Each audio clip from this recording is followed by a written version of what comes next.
જય માતાજી મિત્રો, આપણો દેશ એ બહાદુર શાસકો અને રાજાઓથી ભરેલો હતો અને આવા જ એક બહાદુર યોદ્ધા છત્રપતિ શિવાજી મહારાજ વિશે આજે વાત કરવી છે.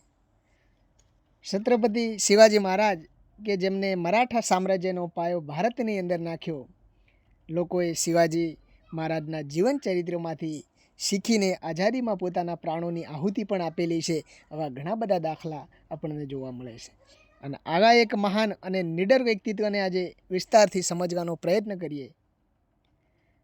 એમનું પૂરું નામ હતું શિવાજી રાજે ભોસલે અને છત્રપતિ એ એમને મળેલું બિરુદ હતું.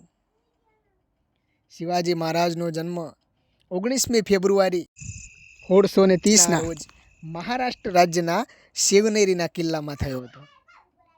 એમના પિતાનું નામ શાહજી ભોસલે અને માતા જીજાબાઈ. શિવાજીનું પૂરેપૂરું જીવન માતા જીજાબાઈ સાથે વીતેલું, એટલે એમને માં જીજાબાઈના સંસ્કારો ખૂબ મળેલા. શિવાજી નાનપણથી જ ખૂબ હોશિયાર પણ હતા. શિવાજીના પિતા પણ ખૂબ હોશિયાર હતા.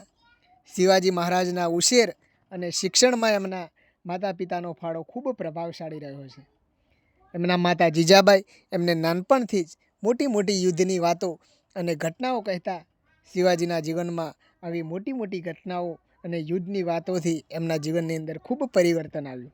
માતા જીજાબાઈએ એમને નાનપણથી જ મહાભારત અને રામાયણ જેવા મહાન ગ્રંથોની પણ વાત કરેલી છે, જેની ઇમ્પેક્ટ એટલે કે અસર શિવાજી ઉપર ખૂબ જ પડી છે અને નાનપણથી જ શિવાજી ખૂબ નિડર અને શક્તિશાળી હતા. શિવાજી મહારાજના લગ્ન 1940ના રોજ સાઈબાઈ નિંબલકર સાથે થાય છે.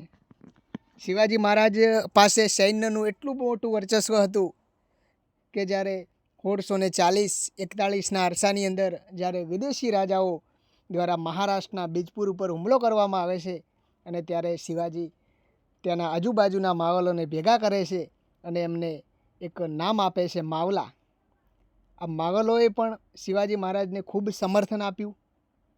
જે સમયે મુગલોએ બીજપુર ઉપર યુદ્ધ કર્યું અને ત્યારે બીજપુર ખૂબ જ મુશ્કેલીમાં મુકાયું. બીજપુરનો સુલતાન પણ અચાનક બીમાર થવા માંડે છે અને ત્યારે આ પરિસ્થિતિનો લાભ લઈ શિવાજી મહારાજ પોતાનો કબજો જમાવે છે અને ધીરે ધીરે તમામ કિલ્લાઓને કબજામાં લઈ લે છે. શિવાજી મહારાજે સુરત શહેર ઉપર પણ 2 વખત લૂંટ ચલાવી છે. ઈસવીસન 1664ના અરસાની અંદર અને ઈસવીસન 1670ના અરસાની અંદર આમ 2 વાર સુરતને લૂંટે છે. શિવાજી મહારાજ એક કુશળ અને શક્તિશાળી રાજા તરીકે પણ જાણીતા છે. શિવાજી નાનપણથી જ ભારતીય ઇતિહાસ અને રાજકારણથી એટલા બધા વાકેફ હતા કે એની અસર ખૂબ એમના ઉપર પડી છે. શિવાજી મહારાજ શુક્રાચાર્ય અને કૌટિલ્યને પોતાના આદર્શ માનતા હતા. શિવાજી કટ્ટર હિન્દુ હતા. શિવાજી મોટે ભાગે હિન્દુઓને માન આપતા અને હિન્દુ ધર્મને વધુ પ્રાધાન્ય આપતા, પણ મુસ્લિમોને પણ મસ્જિદો બનાવવા માટે ખૂબ જ મોટો ફાળો આપતા.